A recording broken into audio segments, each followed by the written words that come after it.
তো বন্ধুরা, বিপদের উপরে বিপদ, কি বলবো, মানে রান্না প্রায় ভাত হয়েই আসছে, তখনই শেষ হয়ে গেছে গ্যাস। তো কি যে করা এখন জানি না। হাজবেন্ড গেছে কারণ, তো দেখো বন্ধুরা, এখন বাকি গ্যাস নিয়ে আসা হয়েছে পয়সা না দিয়ে, বুধবারে দেওয়া হবে। কারণ এই মাসে এত আমাদের হাত খালি হয়েছে, কি বলবো, ফোন কেনার জন্য মানে পুরো খালি হয়ে গেছে। তো আমাদের 3 মাসের উপরে চলে গেছে এই মাসের গ্যাসটায়, মানে এই মাসের না, যে গ্যাসটা নিয়ে আসা হয়েছিল সেইটা।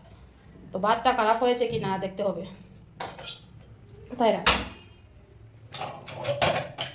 একটু খুলে দেখি ভাতটা খারাপ হয়েছে কি, মানে ভাতটা সিটি মারার সঙ্গে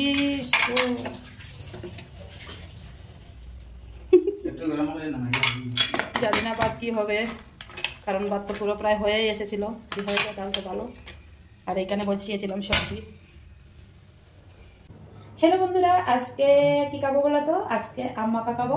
তো এই যে দেখতে পাচ্ছ আম, তো অনেক দিন থেকে নিয়ে আসবো, মানে খাওয়ারই খুব ইচ্ছে, কিন্তু মানে কি বলবো, অনেক দাম তার জন্য।